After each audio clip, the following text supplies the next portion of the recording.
from the campus of Weber State University in Ogden, the Utah Debate Commission welcomes you to the U.S. Senate Candidates Debate.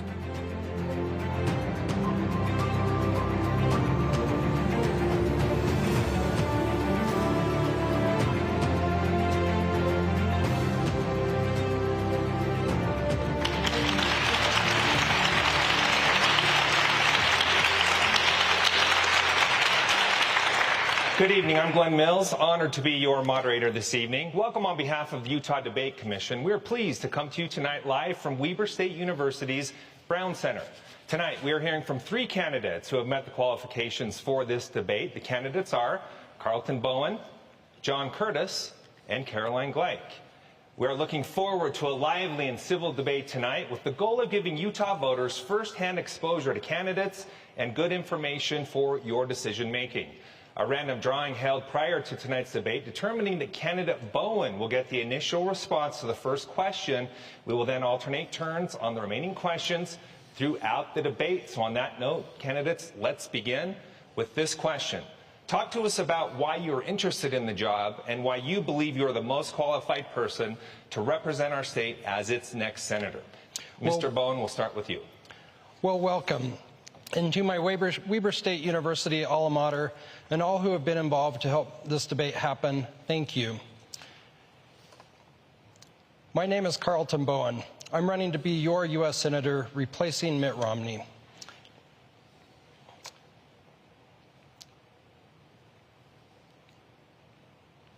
And a lifelong Republican, I ran as an independent American to ensure that you have a pro-Trump conservative option on your ballot.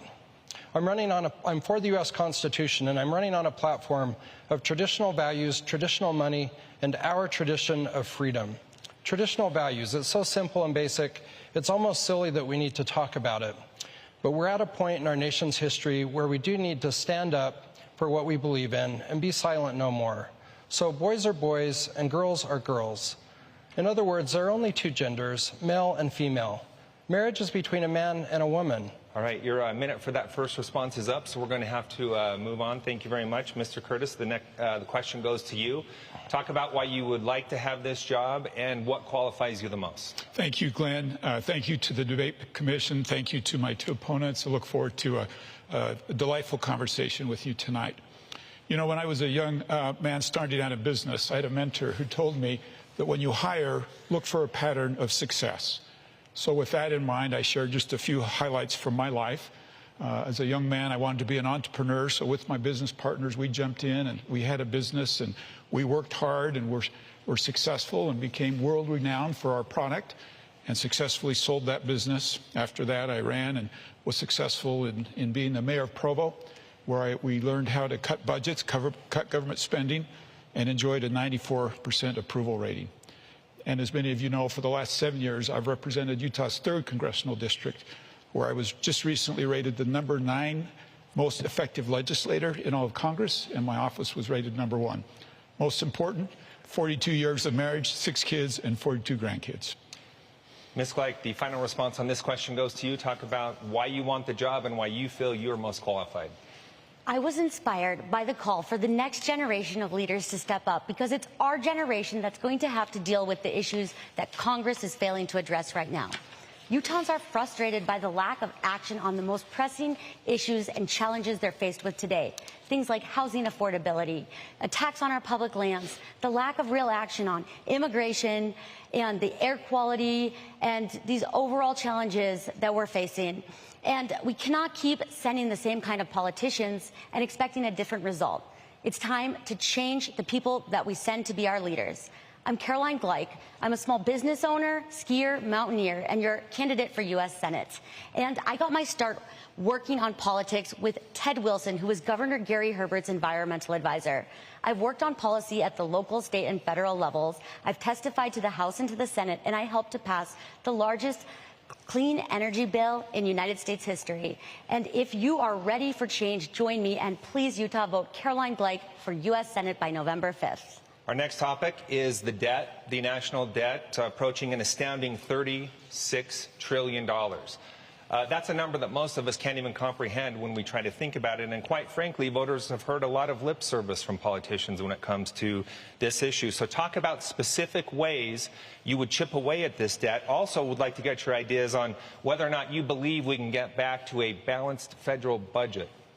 Mr. Curtis, you first. I believe the path to Washington, D.C. is littered with politicians who've said they're going back to fix the deficit. As a matter of fact, the deficit today is 300% larger than when we sent the Tea Party back to Washington, D.C. to fix it.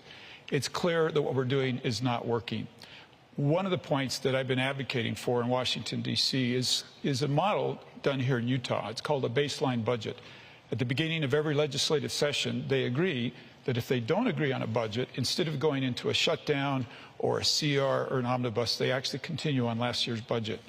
If we could enact that one thing in Washington, D.C., I think that would do more to bend the spending curve than anything else we do.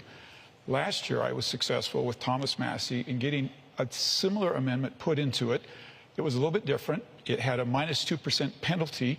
I actually think a better option would have been to stay on the current budget because they just did an omnibus because of the 2%. So that's what I'm working on, and hopefully we can be successful at. Ms. Gleich, talk to us about how you would approach the national debt. Well, I grew up with a family value of frugality. My parents sewed their own sleeping bags and outdoor equipment. And then as a small business owner, I carried forward that same ethos of not spending more than I brought in and making sure to save for emergencies. And we need the federal government to do the same thing, because right now, future generations like mine are going to be saddled with this enormous burden. Currently, the interest on the federal debt is more than the entire federal budget, and this situation is completely unsustainable. So as Utah's next U.S. Senator, I would close the billionaire tax loopholes that allow someone like Jeff Bezos to pay an effective 1% tax rate. And I would work to end other loopholes for corporations to bring more money in as revenue. And we're not going to achieve this unless we change who we send to be our elected officials. Mr. Bowen, your thoughts on the national debt? Well, I'm running on a platform of traditional money, which means more than using the gold and silver coin our founding fathers envisioned and that the U.S. Constitution still requires. It also means a free market capitalist economy, not crony capitalism, not communism, not socialism, but a true free market where consumers, not the government, choose the winners and losers. It also means fiscal responsibility with balanced budgets and reducing the national debt. I agree with Mr. Curtis that what we've been doing is not working, because when both parties are in office, they're both increasing the debt. It doesn't matter if either party controls all the branches of government, the debt continues to go up. So we need to do something different. I want to finish my last statement about traditional families because it's important. Families are extremely important. We need to make sure that, and ideally they have a mom and a dad, married, trying, and true. Don't lie, don't cheat, don't steal, don't kill. Honesty and integrity still matter. All right, thank you very much. We'll now turn to a question from Colin Nelson. He is a student here at Weber State University. Utah has long been called the best state to live in, but current rising housing costs and cost of living are pushing many young Utahns like myself to leave the state for economic reasons. What specific plans do you have to ensure that Utah is affordable for all Utahns, students and young professionals included? Ms. Gleich, that goes to you first. Well, thank you for that question. And on the campaign trail, I've heard from a lot of students like yourself. I've heard from folks that are working multiple jobs, going to school full-time, and they're still struggling to pay for their rent or for their mortgages, or they're worried about being one healthcare crisis away from losing the roof over their head. And that is not okay, because we need to ensure that future generations have the same potential to live the American dream. So as Utah's next senator, I would support expanding a first-time homebuyers tax incentive to help people get into the purchase of their first home. I would also support developing a federal agency to study how many Americans and Utahns are experiencing homelessness and what are the factors that are leading people to have to live on the streets. And we can do a lot better for young people in addressing this by also raising the federal minimum wage up from $7.25 an hour, because I don't know about you, but I could not get out of the grocery store for less than $50. And if you're getting paid minimum wage, that's a full day's work. Mr. Bowen. I would like to point out that this is a state and local issue, not a federal issue. But there are a couple of things that the federal government does that impact it. And this falls under my traditional money platform pillar. So I'm against socialism, and I'm also against price controls. And what we have with interest rates, which is a huge part of housing affordability, is a price control by the Federal Reserve, where they artificially set what interest rates are. And we've seen that where interest rates have gone to 2% to 7% in a little more than a year's time over the past year. This limits the free market. I would like to see a free market rate, which I think then would work better. Also, I don't agree with the state legislation that rewards builders, which are a special interest, by making state credits only available for example, for new construction. And the other part of this is inflation. The federal spending is driving the inflation. That's what is driving the housing prices. All right, thank you very much. Mr. Curtis, the final response goes to you. Yes, I would actually like to agree with a couple of points to Carlton. Let me start with the state, city, county role. A lot of this can be done at that level, but there is a role for the federal government. As you mentioned, inflation is one of the single biggest problems, and right now you have to point squarely at the federal government.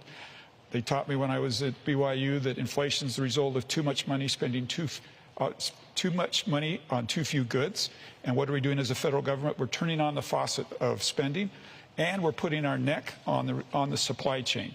We need to do those two things. I have some specifics as well. We just introduced me and my staff this week. It's called the Homes Act. It actually allows those of us who have IRA money. Currently, you can use IRA money to invest in real estate, but you can't do it for your own home or your children's home. My bill would actually change that. I would also point out Senator Lee's bill, the Houses Act, which lets us use federal land for housing here in Utah. That would be a very big deal. All right, thank you very much. Definitely a topic on the minds of many, as we've seen our home prices skyrocket seemingly overnight not too long ago. Another contentious topic here in the state of Utah would be public lands. Many disputes between the state and the federal government. In fact, as of late, we have really seen the pendulum swing depending on what party controls the White House. So let's now get into what to you defines a successful partnership when it comes to managing our public lands, and also how would you work to foster that? The first response to this question goes to you, Mr. Bowen. Yeah, well, one of the things I would do when elected is to rewrite the Antiquities Act. This act has been abused by Presidents Clinton and Obama and others to set aside millions of acres of Utah land. Bears Ears is larger than the entire state of Rhode Island, and it wasn't done with congressional input. It just took President Obama signing that. President Clinton did the Grand Staircase Monument, and these monuments locked up public roads that Utahns used and had privately owned lands inside of them. I really appreciated what President Trump did. I am the only pro-Trump candidate on the ballot, as my Republican opponent, a former Democrat, refuses to endorse President Trump and actually called for his censure and for an impeachment inquiry. So I think we can do a lot with federal lands. Mr. Curtis, we go to you. I'm going to point out that does warrant a rebuttal, so you will get 30 seconds to do that. So let's first, though, get to your approach on public lands and what would beneficial partnership between the state and federal look like. And then once we get through this round, I will give you your 30 seconds rebuttal time. Good. Thank you. I don't think there's any better example of what the right relationship between the federal government and the state government is than the Emery County Public Lands Act. I think as I look back on my time in Congress, I'll be most pleased and proud of that specific act, which actually took 1.3 million acres and designated where we would graze, where we would recreate, where we would extract, and where we would protect. And we put that through congressional legislation so that today it's law. The only way you get that through congressional legislation is if you actually have consensus between the environmental groups, between ranchers, between off-road enthusiasts. That trumps an Antiquities Act, and that is the way to beat the Antiquities Act, which I agree is being overly abused. It's hard to do, but that's Congress's job, and one of the very most important things we can do as we look at monuments like Escalante and Bears Ears, if we can move those through in congressional legislation, we can solve once and all the back and forth. Okay. Ms. Gleich, your thoughts on public lands? Our public lands are our national treasures. And when I was growing up, I really struggled with anxiety and depression. And I found a lot of happiness and healing through my time on Utah's federally protected public lands. And I know so many other people feel the same way. These lands are places that we should be able to go to find that joy and that refreshment from life. And right now, our public lands are under attack. And we have seen this massive effort to transfer our federally protected public lands to state control. And we know the vast majority of the time that happens, they are sold to the highest bidder for energy development, mineral extraction, and so that politicians can line their pockets with the sale and privatization for other development, and they're closed forever. This is wrong. And we've seen these attacks on the Antiquities Act before, and continuing these attacks, it's a waste of taxpayer dollars. We need a champion in the U.S. Senate who will work on the Budget and Appropriation Committee to get our public lands the federal funding they deserve. Mr. Curtis, it was brought up about you specifically. One, a former Democrat, now Republican, and two, referring to the impeachment. You'll have 30 seconds rebuttal time. Yeah, you know, I'm actually going to fight the urge to rebut that. I don't think it's worth the time of those watching. My record on President Trump is clear.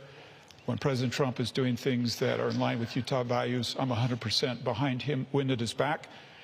And my record also shows that when he's not, I'm not afraid to push back. And I think that's what Utahns really want. And with that, I'll yield my time. Okay. We're going to move on to water then, a very important topic here in the state of Utah with our rapid population growth and agriculture demands. Really, how do you balance those is what we want to get into. So as Senator, how would you work with multifaceted governments, including the federal, state, and local entities to really craft what is needed here, which would be an innovative solution to meet our water needs, both urban and rurally, but also for a long-term sustainability? Mr. Curtis, this goes to you. Yeah, I want to start with agriculture is not the enemy. And I'm afraid, if not careful, we tend to demonize our good friends in agriculture. And I actually believe not only are they not the enemy, sorry, double negative, they are the solution to this, and we need to be listening to them. I'd also love to point out this last week we concluded our third annual Conservative Climate Caucus Summit where we talk about these issues. I literally had a businessman approach me today and said, I will raise $1 million to put up as a prize for the people who come up with the most innovative water conservation solutions at your next summit. And so I think that combination of the private sector, of not demonizing agriculture, of using Utah's innovation will help us solve this in a way that will help us grow and prosper the way that we'd like to do it. Ms. Gleich, what are some innovative ways we can approach the water situation here in our state? Well, one of the top concerns that I've heard from Utah voters is about this, and especially about what's happening to our Great Salt Lake, because right now our Great Salt Lake is at a record low, and this exposed lake bed with the toxic minerals is causing this dust to blow.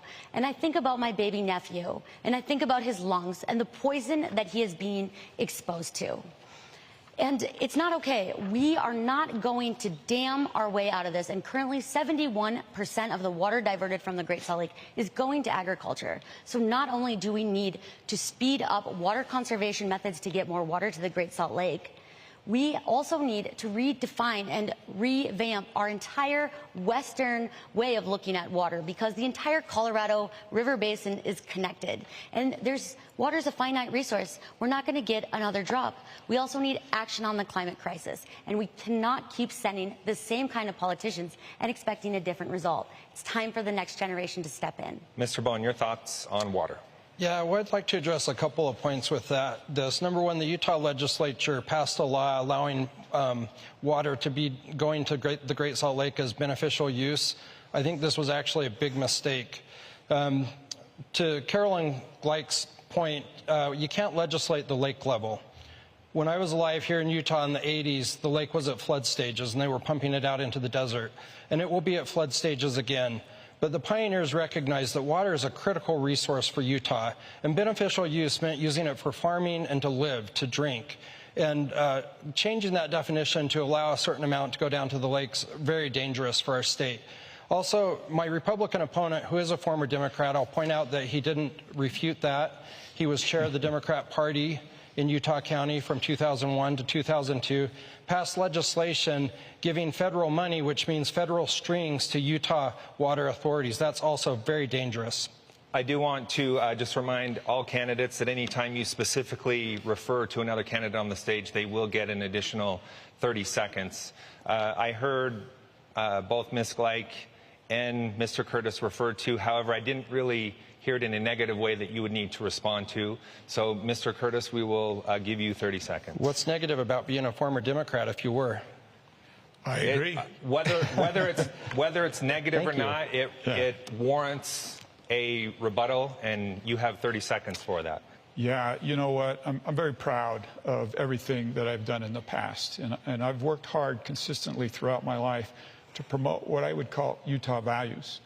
And 3 decades ago, Carlton, I did work within the Democratic Party because I thought the Republican Party was losing its base. In Utah County, we were electing Republicans without anybody having a chance to vote on it. It was all done in back rooms, and there were lots of reasons that I can't explain in 30 seconds. But if you're damning somebody because they were once a Democrat, you have to rule out Donald Trump, you have to rule out Ronald Reagan, you have to rule out Jason Chaffetz. On that note, okay. Mr. Curtis, we're going to have to move on. Sure. Can I get a rebuttal to that? He did mention my name. I'll give you 30 seconds.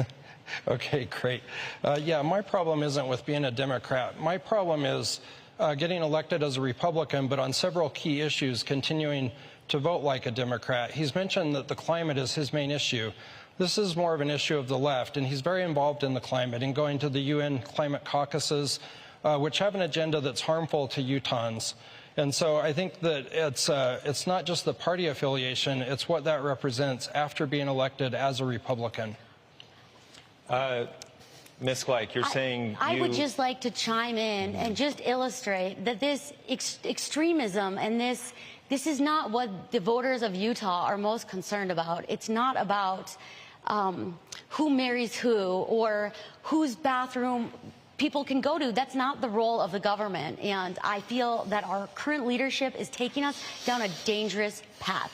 I'm someone who studied risk and risk management, and it's time for the next generation to come in and get our country and our state back on track.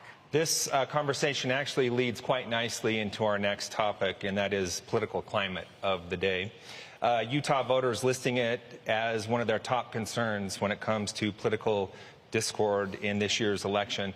And we take a look at some things that have gone on in the Senate. There has been some pretty harsh partisan divide there, particularly when it comes to nominations, the filibuster rules, and also spending bills. So as Senator, how would you work to bridge these political divides? Ms. Gleich, the first response goes to you. Well, we have seen an extreme level of polarization, and I think back to when I got my start working in government, working for Ted Wilson, a Democratic environmental advisor, an absolute legend for Utah, working for a Republican administration for Governor Gary Herbert. And I saw this beautiful example of people coming together who don't always agree on things, sitting down, finding common ground, and finding a path forward.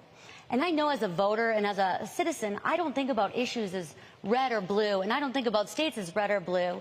And I don't attach a DNR to things that I care about, like clean air or climate action or reasonable government that solves problems. And one of the things I think is really leading to that is the current leaders that we have in office today and the extremism of the Republican Party pulled to the right by the leadership of Donald Trump. And that is something that I will continue to stand up to and to really get back to addressing these issues that we need solutions on. Mr. Bowen, your thoughts on political divide and how you would work to bridge that? Well, number one, having a disagreement, it doesn't mean that you're being disagreeable. And just because I bring up things, I'm not doing it in a disagreeable way, and it's very factual, so that's totally appropriate. I disagree that Utah voters don't care about values. I think we care a lot. We've seen men competing in women's sports. We've seen women getting injured. We've seen Title IX arbitrarily interpreted by the Biden administration to mean including that men can compete in women's sports, when the very intent of that legislation was for women to be able to compete against women. And so I think these are very relevant issues. And as this seat, this is Mitt Romney's old seat, okay? Mitt Romney was the only Republican out of the entire House or Senate to vote to impeach Donald Trump in 2020. And I think most Utahns didn't like that. And I think it was very out of touch with what Utahns expected their U.S. Senator to be. And I'm concerned that my GOP opponent, who is a former Democrat, will be a Romney 2.0. Okay, the question goes to you, and you were once again mentioned by name, so you'll get a 30-second rebuttal as well. Good. We'll just start with my 1 minute, I believe. So I think what you're seeing in a little bit of this back and forth, although not terrible, is exactly what Utah voters are tired of. It makes great campaign slogans, but it's not governing. And I think one of the things that people know about me, and hey, I'd love to point out, I just won a Republican primary with 4 contenders with almost 50% of the vote, is that I do go back to govern, not to campaign.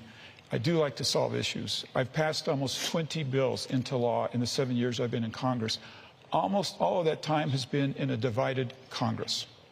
That means you have to get Democrats, you have to get Republicans to find that cross-section where they can both agree to that legislation. I pointed out our public lands bill.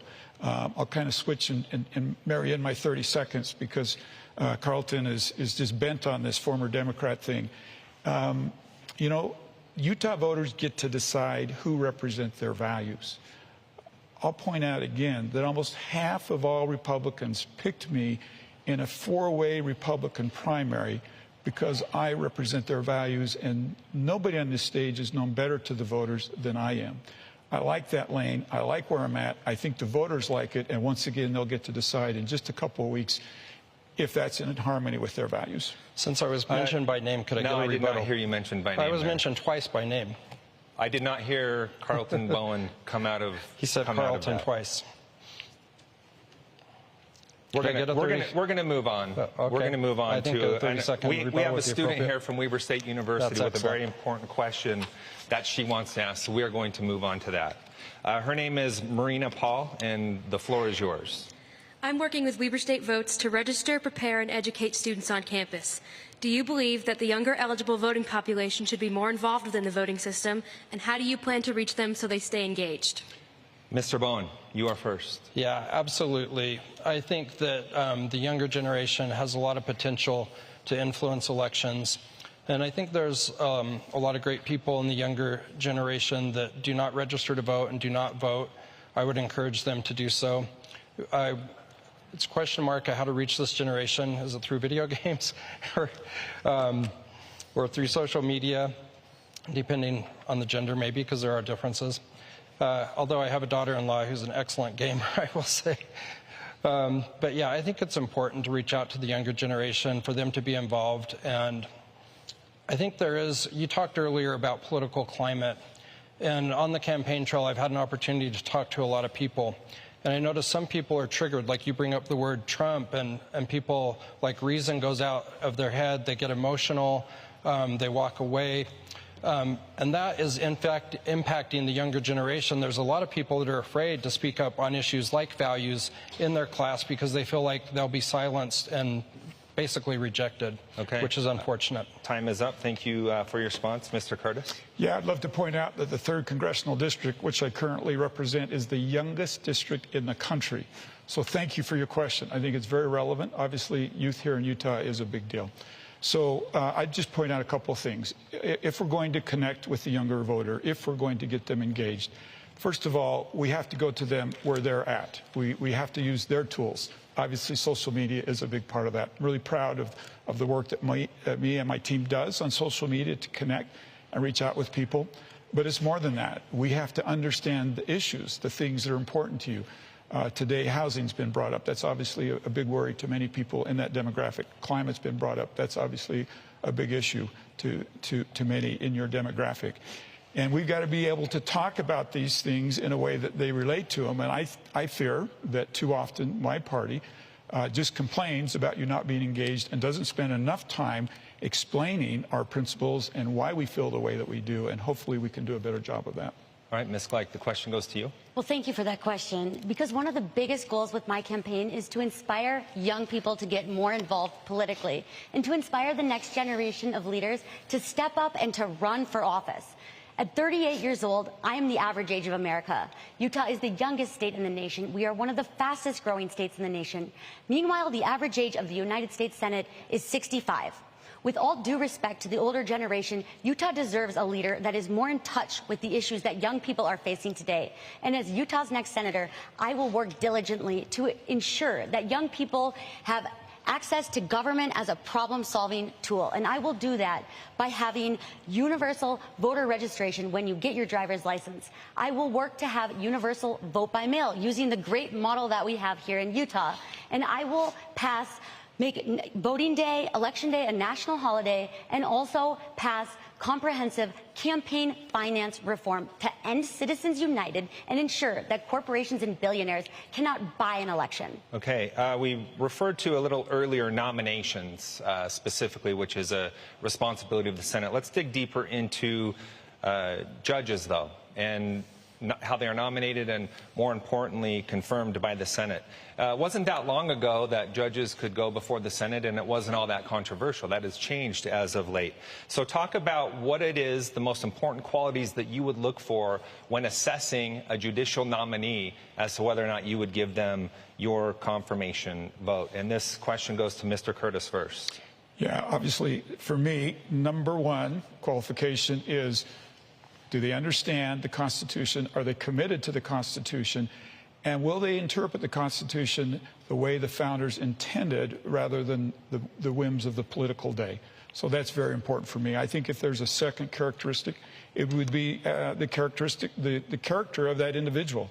And then, of course, their service and their education and the other things play into it. But number one for me is the Constitution, and the adherence to the Constitution as intended by our founders.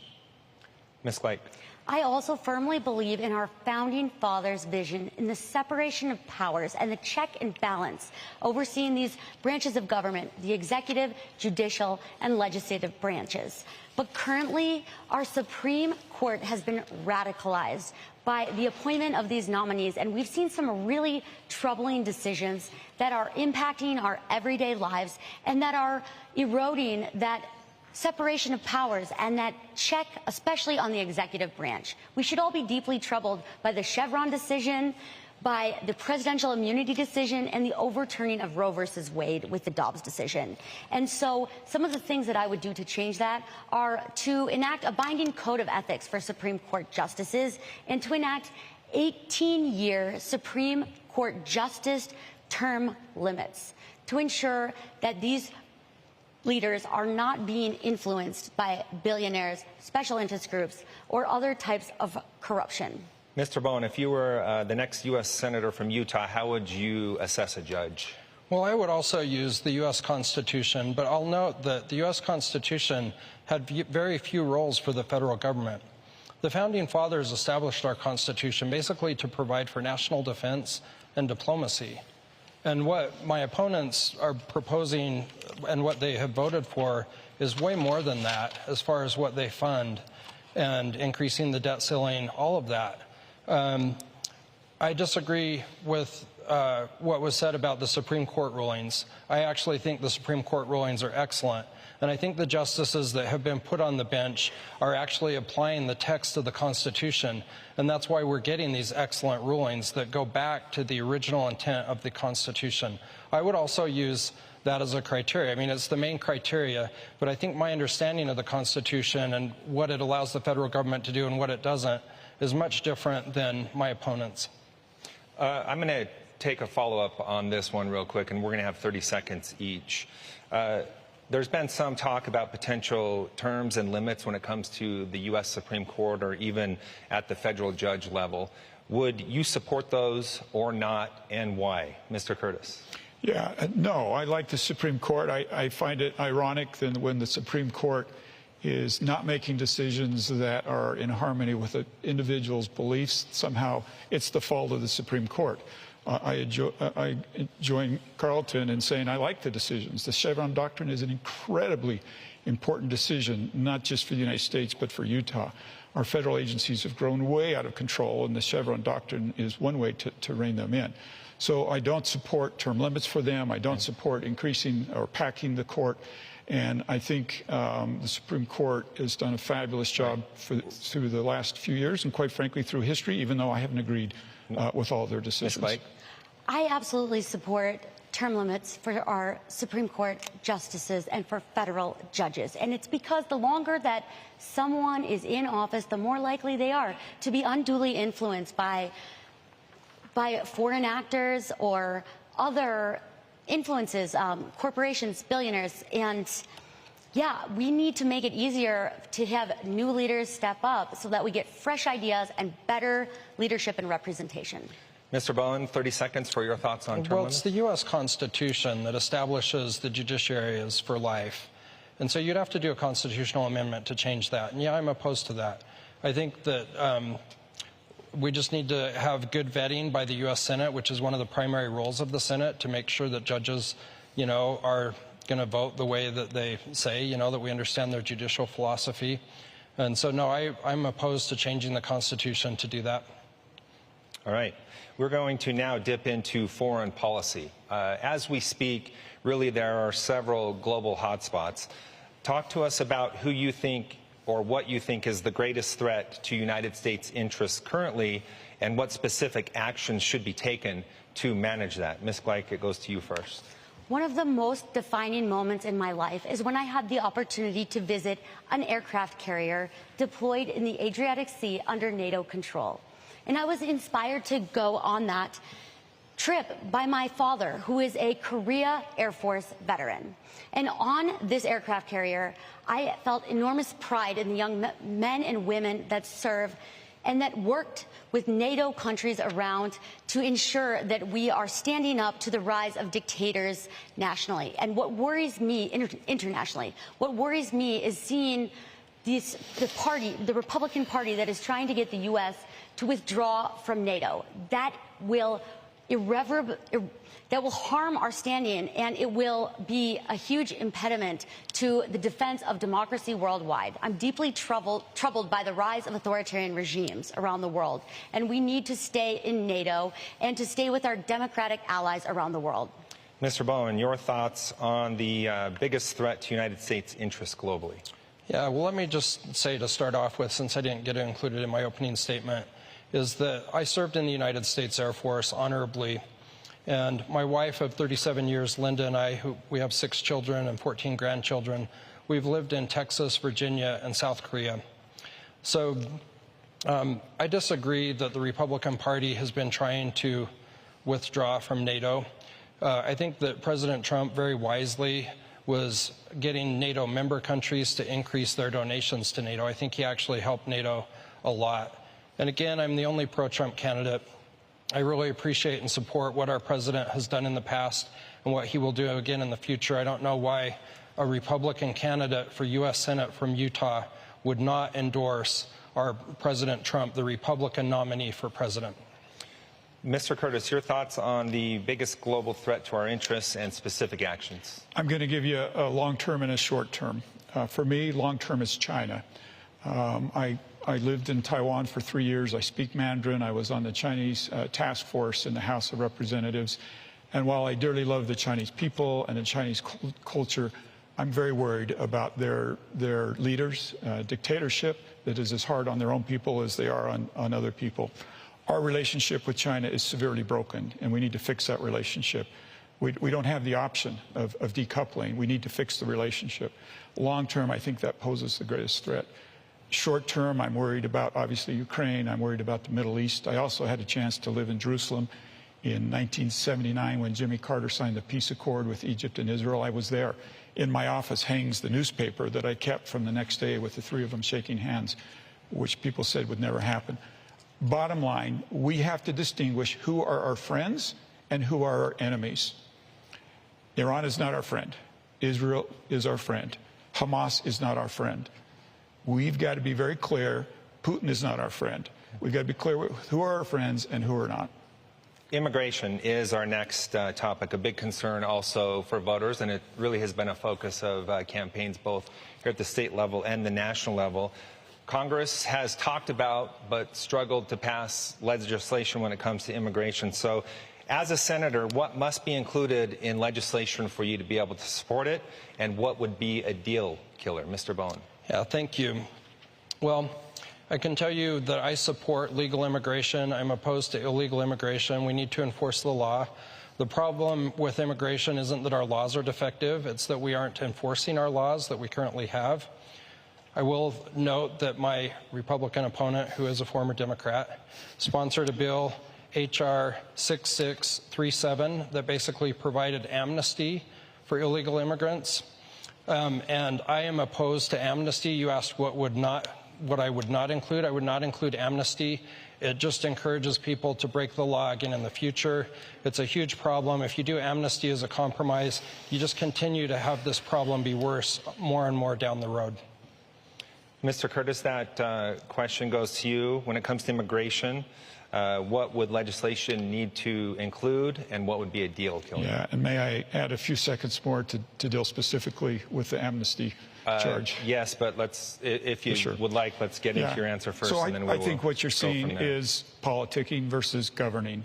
It's very easy to stand back and say amnesty. It's very easy to stand back and say, whatever, that we didn't vote for this bill or that bill. The reality of it is we have a broken border and we have a broken immigration system. And anybody who puts their neck out and tries to put a plan forward has their head whacked off by the political extremes. As you alluded to, I agree with you that there are political extremes. Let me tell you what amnesty is by his definition according to this bill. In the bill that I supported, and I'm proud to support, it's called the Dignity Act. It actually is one of the best answers I've seen. It had a provision that said if you are here illegally, for the next 10 years, you have to pay a $1,000 fine every year. You have to report to the police and designate that you came into this country illegally. You have to demonstrate English proficiency. You have to obey the law. And at the end of 10 years, you go into another 5-year program, which, by the way, during the first 10 years, 2% of your wages go to a fund that builds the wall. The next 5 years, you demonstrate English proficiency. And at the end of 15 years, after you've paid $10,000, 2% of your wages, you are now eligible to go to the end of the line. And that's called amnesty. Now, you can see why we're not making progress on this in Washington, D.C. We've got to get away from this narrative. And look, we could solve this in an afternoon if we just had... Mr. Curtis, we need to wrap that up. And by the way, I gave you a minute 30 to answer that question. Thank you. All right. Thanks very much. Ms. Gleich, the question is yours, and I will be lenient with your time as well.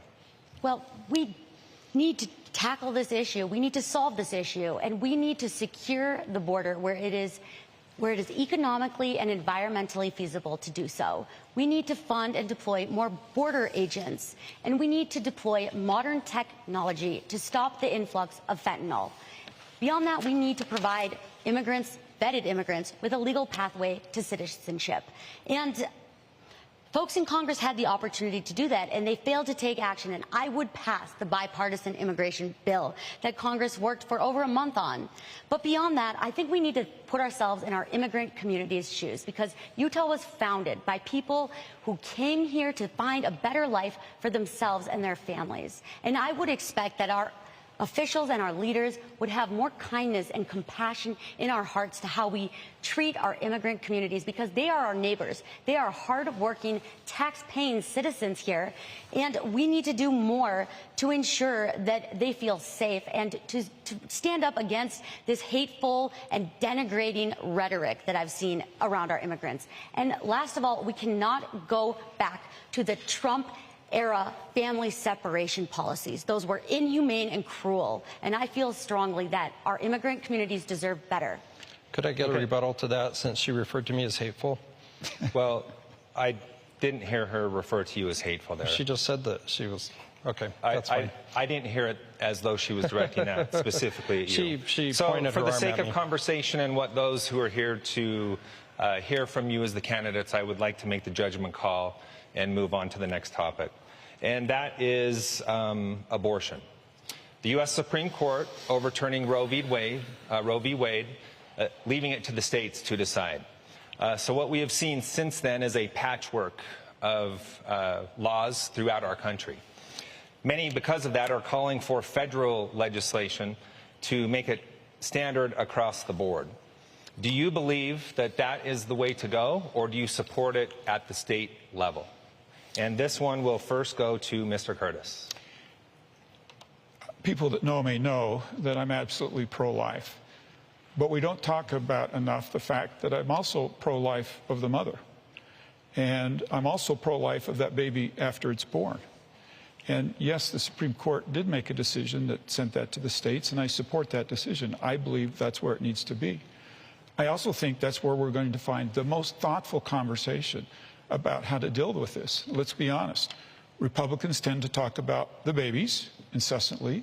Democrats, as a stereotype, tend to talk about the mothers incessantly. Both of those are important.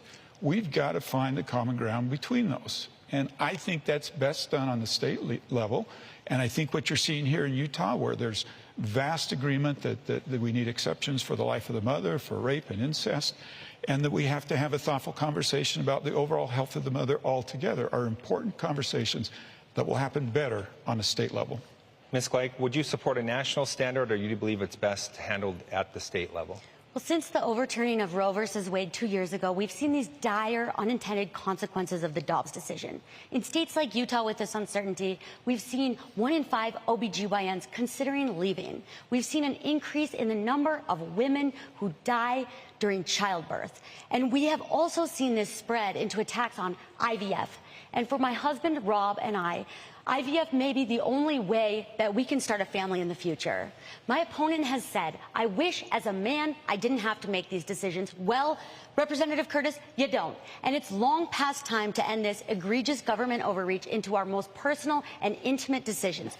Utah deserves a U.S. senator that trusts families to make the best decisions for themselves, free from government intervention. Mr. Bowen, your thoughts? Yeah, there's several things to unpack here. So a baby's heart is beating by 6 weeks. It has its own blood supply, which is different from the mother's blood. By 10 weeks, a baby is fully formed, 10 fingers, 10 toes, organs, the entire child. Abortion ends a human life without that human life having any input into it. So I'm 100% opposed to abortion. Now, my Republican opponent, who is a former Democrat, said that he is pro-life, and I'm glad to hear that, because there was a recent interview of one of his staffers who said that actually he isn't. So I'm glad to hear that he is. To get to what my other opponent was talking about with abortion, the leftist rhetoric is harming women.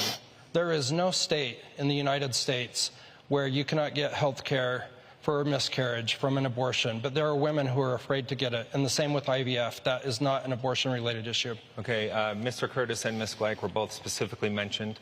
So, Mr. Curtis, we will start with 30 seconds for you, and then Ms. Gleich, you'll have 30 seconds as well. First of all, the quote was not, as you quoted it, the quote was, I wish there were more women in elected office to help us make this decision, and I stand by that. I wish that were true. Second of all, I think what you're hearing from both of my opponents is why this is so divisive. Let's agree, to begin with, it's very divisive. And when you throw out things like, I don't support IVF, how ludicrous is that? I don't know anybody who doesn't support IVF and view it as pro-life.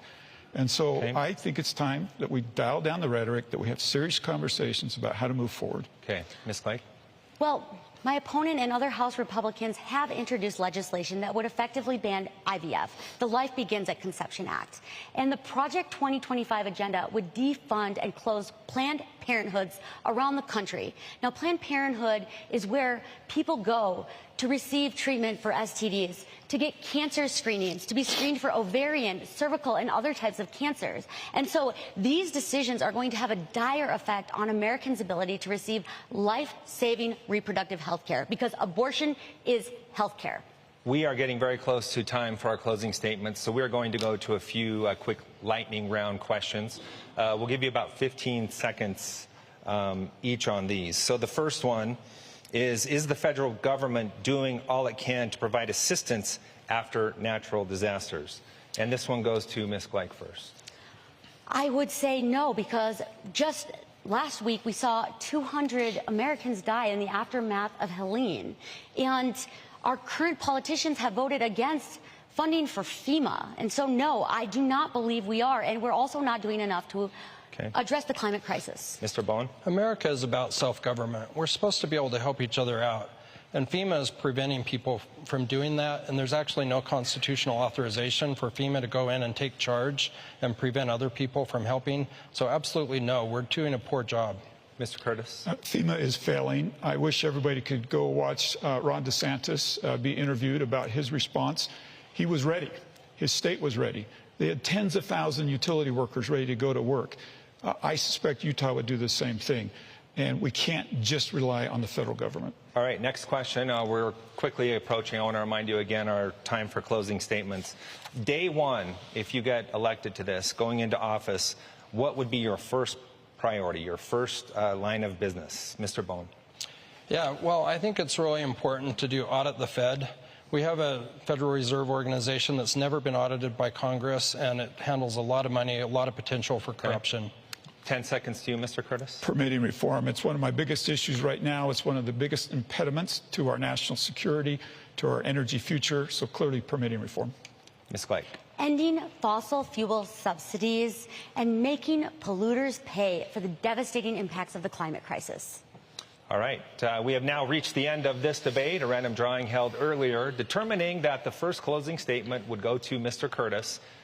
And we will go ahead. 1 minute to you, Mr. Curtis, for your closing thoughts. Thank you. Thanks again, Glenn. I think you've done a great job tonight. Thanks to the Debate Commission. Thanks to our audience. Thanks to the voters of Utah. If you watched me closely, you know this was not an easy decision to run for this office. I wanted to know myself that I could be the type of senator that you would like me to be. And I want you to know, after serious thought and reflection, there's several things I'm absolutely certain of. The founders believed that we should serve for a season. And if I'm fortunate to serve you, my season will be hallmarked by stewardship and service. I want you to know that your issues will be my issues. Your agenda will be my agenda. My voice will be to amplify your voice. My vote will be to reflect your values. Together, we can bring Washington, D.C. closer to Utah's values and, more importantly, make our country the type of country we need it to be for our children and for our grandchildren. Ms. Gleich, your closing statement. Throughout this campaign, I've had the opportunity to travel the state and to hear from you. And I've heard you, Utah. You are concerned about housing, about paying your rent and your mortgage, and about being one healthcare crisis away from losing the roof over your head. I've heard from young people who have debilitating anxiety about the future of our planet, about the air quality. I've heard the concerns about the attack on our public lands and the lack of access to life-saving reproductive health care. You deserve a leader that truly reflects the will of the people. I'm an environmental advocate, so I'm all about reduce, reuse, and recycle, but we cannot keep recycling the same old politicians and expect them to get out of this mess. It's time for the new generation to step up. And if you feel like Utah is headed in the wrong direction, we need to ask ourselves a question. What do you call a politician who's been in office too long? You call them home. And Representative Curtis, it's time for you to come home to send the next generation in. All right, that is your minute, Ms. Gleich. Mr. Bowen, we will end with you. 1 minute. This race is about who will replace Mitt Romney to represent Utah in the U.S. Senate. There's a Democrat on the ballot. There's a former Democrat on the ballot who, while as a Republican, has refused to endorse his own party's presidential nominee, who, like the Democrats did, called for his censure and for an impeachment investigation. His main cause in the U.S. Senate as a Republican has been climate change, kind of like the Democrats. Remember the Green New Deal? And who was one of only a few Republicans to side with Joe Biden in exempting China from some trade tariffs. And then there's me, a conservative, pro-Trump, independent American who is for the U.S. Constitution, for traditional values, for traditional money, and for our tradition of freedom. If you want something different than what you've had for the last 6 years in the U.S. Senate, I urge you to have the courage to do something different. Vote independent American Carlton Bowen for U.S. Senate. All right. Thank you, candidates. We appreciate you being here tonight and for participating. Also, your dedication to public service and willingness to step up in this matter. We appreciate that greatly. We do want to remind all of you that Election Day is Tuesday, November 5th. Make sure to contact your county clerk if you have any questions about making your vote count in this year's election. We greatly appreciate Weber State University for donating the Browning Center for this debate. We're also grateful to the Larry H. and Gail Miller Family Foundation, Zions Bank, and the George S. and Dolores Dory Eccles Foundation for their generous support of the Utah Debate Commission. This debate and others from previous years are available online. You can find us at utahdebatecommission.org. I am Glen Mills. It has been my honor to serve as your moderator tonight. I appreciate the opportunity and really want to remind you, get out and vote. Make your voice heard. Have a great night, everyone.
Yeah. Anyone else need this? Yeah. I don't really have a pocket, but oh gosh, I'm so sorry. It's all good. My bad. You're totally fine. I always have a hard time with those clips. Yeah, that would be great. Perfect. Please Thank you. go ahead. You have my consent. I appreciate it. Yes. Thank you. Good to see you. Thanks for coming. That was a lot of fun. Great.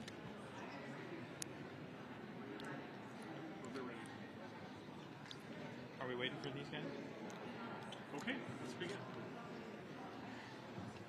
Caroline, is there anything from that debate that you feel like you didn't get a chance to respond to, or anything that you want to clarify that you didn't get a chance to do? Yeah, I would like to talk about the impacts of the climate crisis and my plan for taking action, because right now in Utah and across the country, we're seeing the devastating impacts of the climate crisis. Here in this state, the average Utahn dies 2 years earlier because of the air quality, which is directly related to the pollution that's causing the climate crisis. And we see a 16% increased rate of miscarriage during periods of bad air. Now, we can create jobs, lower utility costs, electrical bills. We can clean our air and save lives by accelerating our transition to clean renewable energy while supporting our legacy energy producing communities across the states. And we can ensure that the clean energy economy is built with American-led manufacturing and supports good paying union jobs. But my opponent, Representative Curtis, has actually a worse environmental voting record than Mike Lee. And his conservative climate caucus is nothing more than a fossil fuel funded delay and distortion tactic, and delay is the new denial. And so we deserve a leader that will address this crisis with the urgency it demands. How should Utahns talk about this issue? We're a unique state, we're a red state, Republicans control almost all the levers of power statewide, but we do have the visual reminder of the Great Salt Lake staring us in the face. We have a $2 billion ski industry built around snow being in the mountains, but also the conversation nationally seems to devolve into the world is ending versus this is a hoax. How should Utahns approach speaking about this issue with their peers? Well, one thing that I love about the people here in the state is that we're smart, we're hardworking, we understand economics and what makes good economic sense. And whether you want to admit that climate change is happening or not, doing these things to transition to clean energy, they're good for the dollars and cents. They make good sense economically. They're good for our public health. They're good for the air quality. And there's an enormous cost of inaction. By failing to take action, we are only going to see worsening natural disasters. And it's going to cost our country trillions of dollars. Would you say your chief criticism of Congressman Curtis's stance on the issue of climate change, he is considered a leader in the conservative movement on this, would it be the delay you were talking about? It's not that he doesn't want to address it, it's just he needs to be happening faster. Utah deserves a leader that will walk the walk, not just talk the talk. And so I've heard a lot of talk from the Conservative Climate Caucus, but I haven't seen much meaningful action. And at every opportunity, he has failed to vote for legislation that would meaningfully reduce pollution at scale. He's voted against protections for our air, water, and public lands. And it's time for a new leader. Caroline, several of these issues, climate, abortion, immigration, a lot of these are very heated issues. If you're elected, it will probably be a very narrowly divided Senate and Congress and government in general. How would you work to bring Republicans in the Senate over to your side or reach compromise on some of these issues? Yeah, well, every time I go to D.C., which I go quite often in my work as a citizen advocate, I always reach out to all of our elected officials across the aisle and try to find ways that we can move forward together. And so I would continue that kind of outreach, and I would continue to build strategic alliances with those I can find common ground with and a path forward. Carrying that spirit I learned from Ted Wilson forward into my work in the Senate, because I learned a lot working for Ted Wilson when he was Governor Gary Herbert's environmental advisor. And you got to get people into the room together, sit them down, and find common ground and a path forward. So abortion was something mentioned during the debate. Yeah. Representative Curtis voiced his support for the Utah restriction on all elective abortions with exceptions for things like rape and incest in the life of the mother. Should there be restrictions on abortion, or what is your stance on abortion bans, or when abortion should be restricted at all?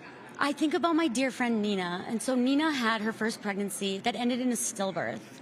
And then she had 2 live pregnancies that resulted in the birth of her 2 sons. And then with her subsequent pregnancy, her baby was diagnosed with a genetic abnormality that would cause the baby not to live more than a week. And so Nina had to make the devastating decision to have an abortion because she didn't want to be re-traumatized about having a stillbirth situation. And so my heart breaks for people like Nina that are already dealing with navigating our complicated healthcare system. They're struggling with this enormous amount of grief. And the last thing that they need in that situation is to get the sign-off from someone in the government. Most of them are men also. And I don't think that is the kind of government overreach we want. Utah prides itself on electing leaders that want to limit the overreach and influence of the government into our private and personal lives. And I just don't think it's a place for the government. So should there be no restriction on elected abortions in the 3rd trimester? I believe that this is a decision between a patient and a doctor, not for the government to decide. Caroline, how would you assure Utahns that even by going to D.C. and being physically far away from the state, you continue to fight for Utahns every day? Well, Utah has made me into the person that I am today, and the U.S. Senate is in session for about 160 days out of the year. So I would balance my time between in Washington, D.C. and coming back to Utah to make sure that I'm hearing from Utahns and really addressing the most pressing issues that they are facing today. And I would like to add one thing about that, is that my campaign is supported by a grassroots groundswell of small dollar donors. And I'm really proud of the everyday Americans that have chipped in a little bit to help send me to the United States Senate. Meanwhile, my opponent is largely supported by special interest groups, and his primary had a huge influx of dollars from a super PAC called Conservative Values for Utah. Now, fun fact about that, it's actually funded by a billionaire in North Carolina. I don't think that anyone should be able to buy an election.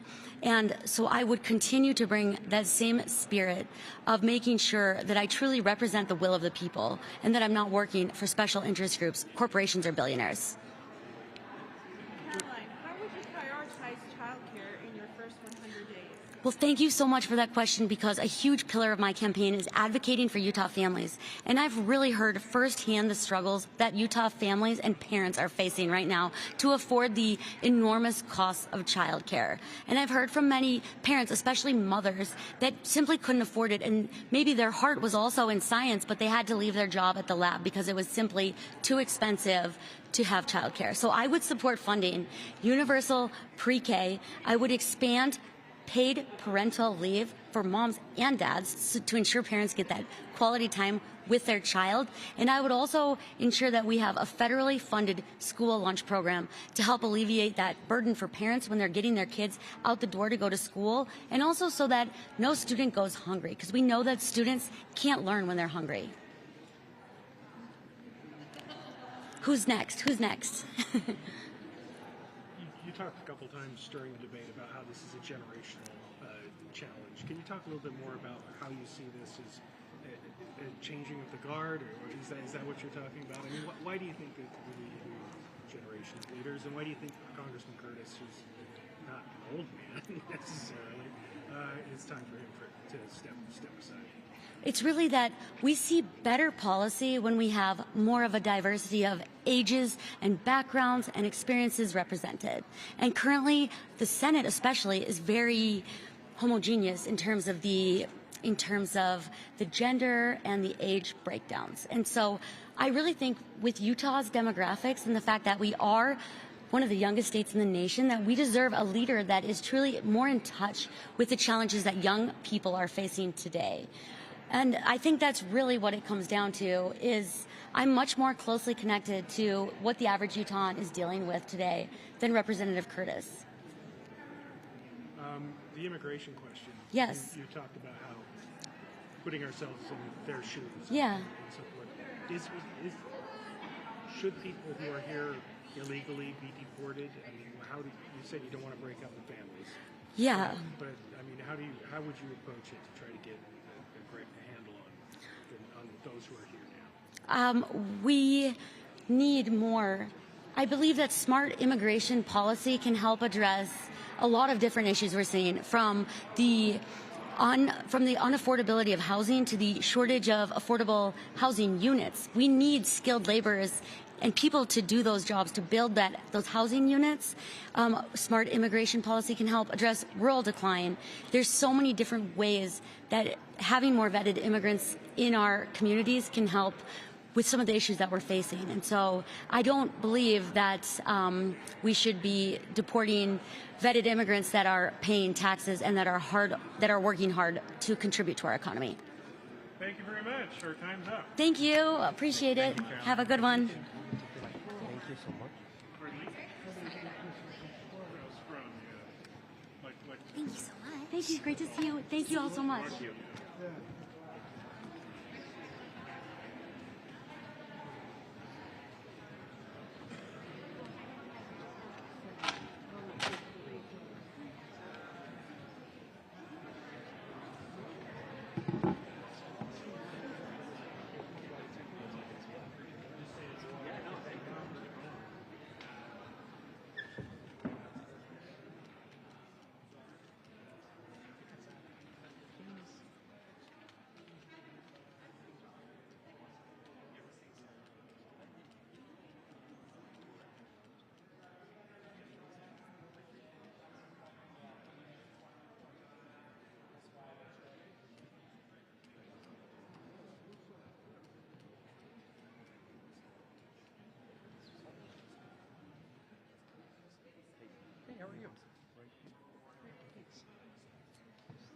Hi. Put this in your pocket. If Okay. it's okay, a pant Yep. pocket would be perfect. Okay. Or inside your jacket is good too. And then if I can just clip that for you. Please. Thank you so much. Yeah, you bet.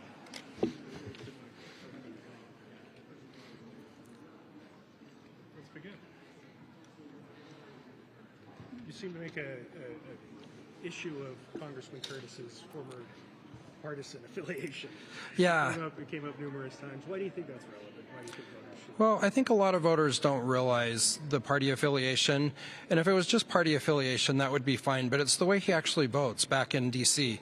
I mean, it's just unbelievable that he doesn't endorse Trump. And, but I mean, on the other, his big thing, so he's been in Congress for 6 years back in Washington, and his big thing has been the climate, the climate, the climate. And he calls it conservative, but then he's going to these UN meetings, these climate summits, and it's all about the Democrats. I mean, he's chastising, you hear these reports, like these quotes, and he's chastising the Republicans for not getting on board with this climate agenda. And I think the climate agenda is actually really harmful to Utah potentially. I mean, we used to have reliable electricity in this country until a few years ago, and we've had widespread power outages in Texas in the middle of the winter that endangered human life. We've had so blackouts and brownouts in California are now common, and that's because of climate policy. We've introduced like an over-reliance on alternative sources that are less consistent. And so it's impacting people, it's impacting their lives, and that's his whole thing. And I think it's a very liberal agenda that he's pursuing. So, yeah, he's moderate on a lot of issues. I appreciate that he's not more liberal, that he's, you know, I think he's more moderate. But he's like, what his core issue is totally leftist, and I think that Utah voters need to realize that. How should Utahns talk about the issue of climate change, or should they talk about it at all? Well, I think we should talk about it. I mean, the climate changes naturally. And there are long-term, like 100-year-plus climate cycles that we don't yet fully understand. So the climate's always changing. The issue is that the cause of climate change, and let me be clear too, like the government cannot legislate the weather or the climate. Like we can't legislate the lake level of the Great Salt Lake. We can't legislate, you know, what the climate's going to be. But politicians can use the cause of climate change to create fear, to create control of what you can buy, of what you can do, and to create profit, frankly, like with these liquefied carbon dioxide, you know, pipelines. So I think it's important that we talk about the climate and realize that there's these ulterior motives with the whole climate agenda that's harmful to people. So you also mentioned Representative Curtis's lack of a public endorsement of Donald Trump and framed yourself as the pro-Trump choice in the race. Why should Utahns base their vote for U.S. Senator based on a candidate's endorsement of Donald Trump? Well, I think that Donald Trump is likely to be our next president. And I think that I guess the main answer to your question is Romney. I mean, Romney's whole 6 years in the Senate were characterized by, frankly, his hatred of Donald Trump. Donald Trump actually endorsed Romney when he ran for U.S. Senate in Utah. And I think it was an olive leaf, like, hey, let's, you know, mend fences. Romney could never get over it. It seemed to be something personal, and I think that a lot of Utahns were really dissatisfied with Romney's service, and I think that we have a real chance of having a very similar thing. Here you have someone that is a former Democrat. You know the Democrats hate Trump, and he refuses to endorse his own party's presidential nominee. I think it's a huge red flag that it's like a potential Romney 2.0 or a Romney clone, and so I think that's really important because I think most Utahns have been very dissatisfied with Romney's representation of the state of Utah. You sound, in your rhetoric and in your debate tonight, you sound a lot like a Republican. I'm curious why you're running as a member of the Independent American Party. Yeah, so I am a lifelong Republican, and I ran as an independent American, so there could be a pro-Trump choice on the ballot. Like, I know the Republican Party, and I knew they had a really good chance of doing exactly what they've done. I mean, Curtis mentioned how he almost got a plurality of votes. I mean, he lost in the convention by a lot. Trent Staggs had almost 70%. And then there was a four-way primary. You know, it's supposed to be that a primary is two-way. According to the party rules, they only wanted two candidates to be in a primary when a primary is even justified, which in this case wouldn't have been. And that's so that one of those candidates can emerge from the primary as a consensus candidate, like 50% or more of the vote. Both times Curtis got elected. When he initially got elected to the U.S. House, it was a three-party race in a primary, in a Republican primary, which split the vote, which allowed the more moderate candidate to get in. And that's what I call the uniparty. There's forces that control the Republican Party that make it so there's always a more moderate candidate. And so that's why I paint myself as that's why I think it's important that I'm pro-Trump and that the other candidates are not. So if you were to win, I assume you'd caucus with Republican senators? No, that's actually not true. I am an independent American, and I plan to remain an independent American. So I think the Republican Party, I agree with a lot of what they do. I think I would be a great ally for Mike Lee. I think I'd be a much better ally for Mike Lee, actually, than my Republican opponent, who is a former Democrat. But no, I think I'm running as an independent American, and I plan to remain an independent American after this race. Like, it's a great party. It's the third largest party in Utah. We have over 85,000 registered voters, and we have conservative principles. We're pro-life, and we're for a strong national defense, strong enough to defend our country. And I just think that's the party I want to be affiliated with moving forward. And so although I would vote with Republicans a lot of times, I wouldn't caucus with Democrats or Republicans. I would just be a true independent American. Would that make it hard to get some of Utah's priorities through if you're not caucusing with one of the major parties? I don't think so. I mean, I'm still able to vote. I'm still able to propose legislation. I assume someone somewhere will stick me on a committee. I mean, just out of fairness, right? And I think however I serve, wherever I serve in the Senate, I think it'll be a great benefit to Utahns. I think I would actually do a much better job of representing Utahns than either one of the current candidates or our former occupant for the last 6 years. What would you do to help child care for Utah families? Yeah, well, I don't feel like child care is really the role of the government to do child care, but I think child care is really important, and I think that the free market can provide some great options for child care. So yeah, that's how I feel about that. Was there anything that you didn't get to talk about during the debate that you'd like to bring up, or anything you'd like to follow up on? Well, yeah, I didn't get to talk about my Our Tradition of Freedom platform point. And it's really important. I tried to get all three of my platform points in because they're really important. It's what I've been running on this entire race. So let me do that. America was founded by people seeking religious freedom and better economic opportunity. So the Pilgrims landed at Plymouth in 1620, seeking religious freedom and actually fleeing religious persecution in Europe. And the Jamestown settlers were earlier in 1607, seeking better economic opportunity. And the fact that either colony survived was a miracle. We declared our independence on July 4th, 1776, but it took 5 years of a war for independence before we actually won it. And during that war, there were many miracles. A lot of people are familiar with Washington's crossing of the Delaware, the fog that came up and concealed his rafts. Some people are familiar with the bulletproof George Washington, where he would come back from battle with bullet holes in his coat, but no wounds.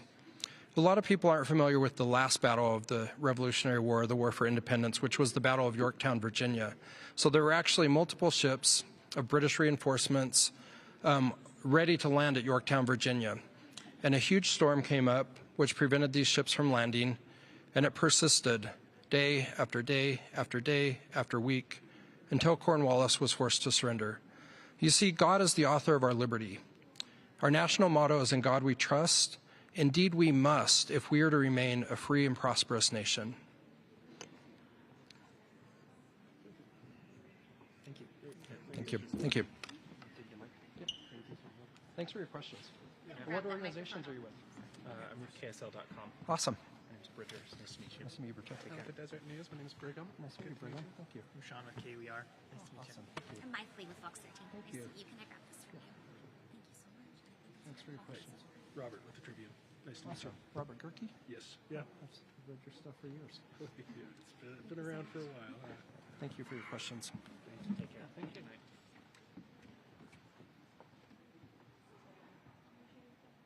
I work for the university.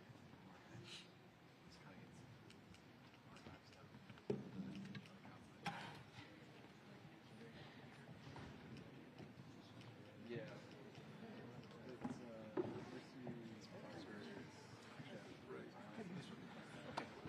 Hello. Good. You want me to wear that? Yeah. Okay. Hello. Okay. Sure. Yep. Pocket works. Okay. Perfect. Thank you so much. Yep. Hang on one second.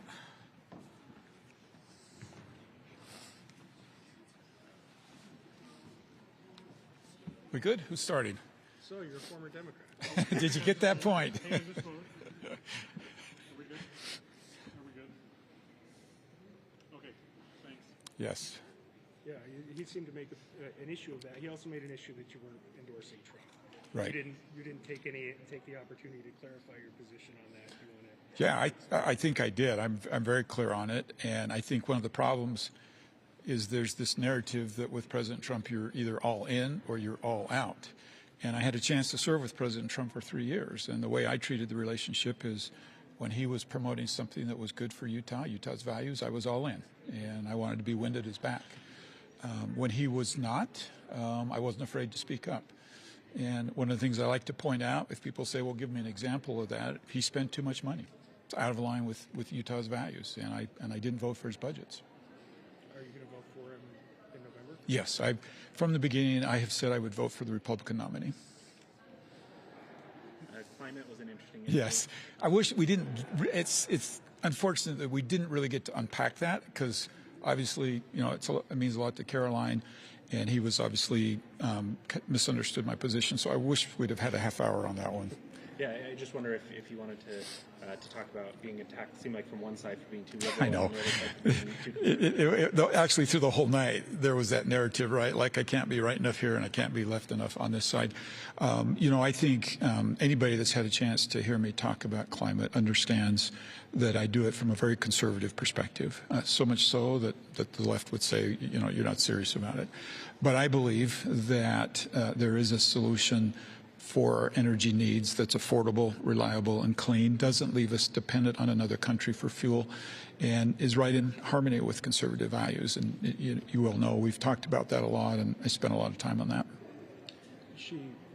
When she was out here before, she said that the Conservative Climate Caucus is mostly just talk. They haven't delivered the goods.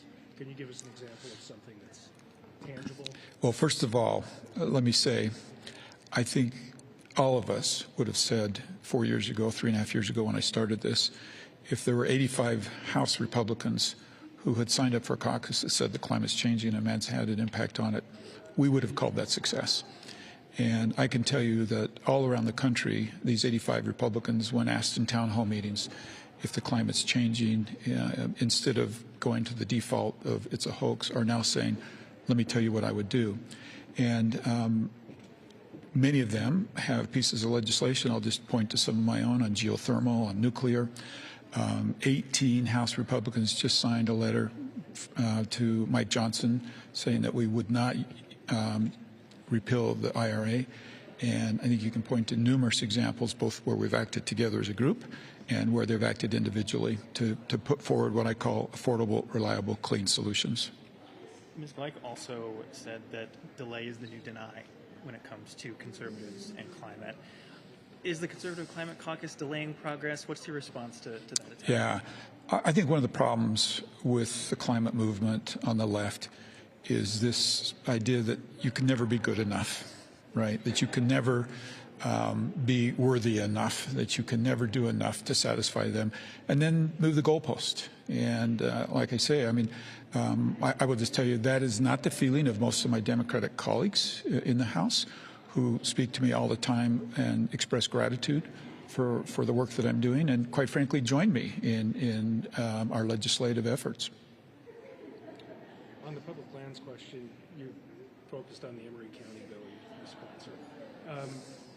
You didn't touch on whether you support the state's litigation.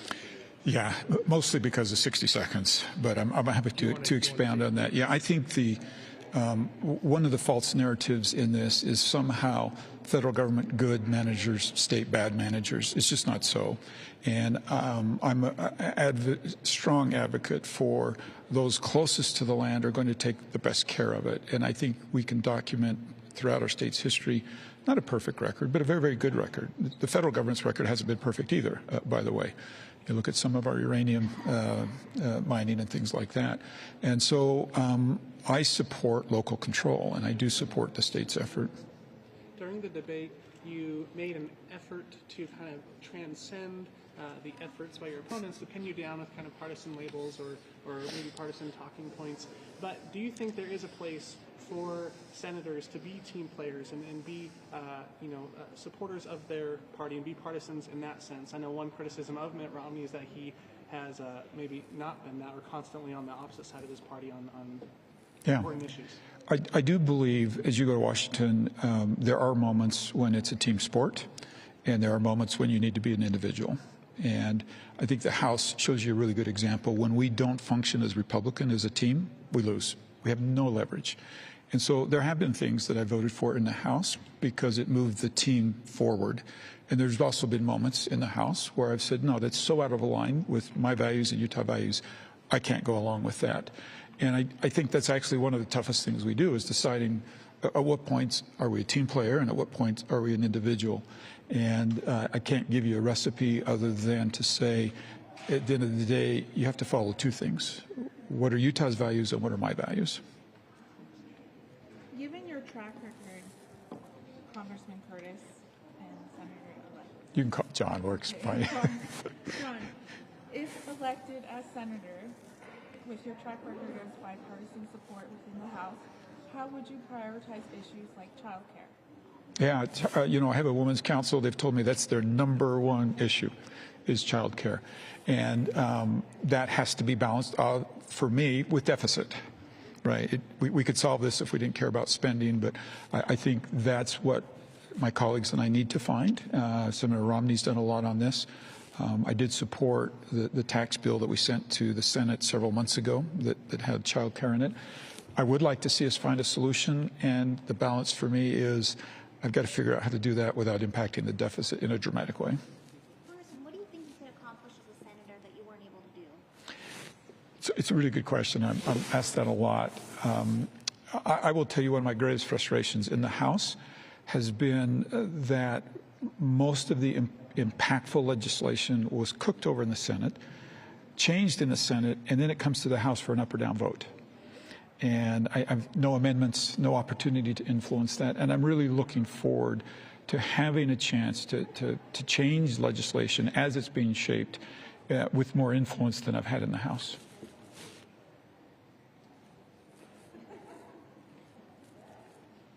You mentioned the deficit. I just lost my train of thought. So Caroline expressed some support for some increased taxes, the billionaire's loophole. She called for closing that up.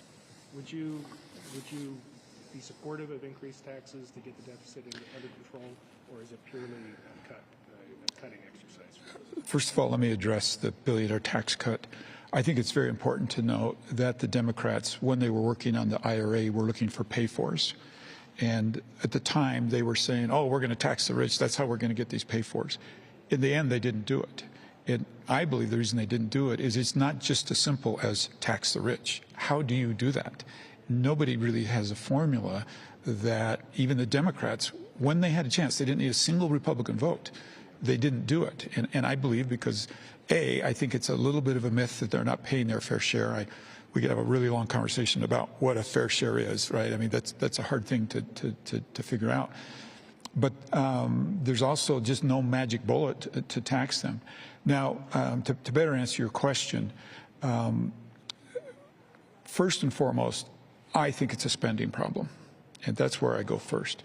We also have the opportunity to grow ourselves out of the deficit, and I think if we handle this correctly, a combination of growing our way out of the deficit and curtailing spending would be the recipe.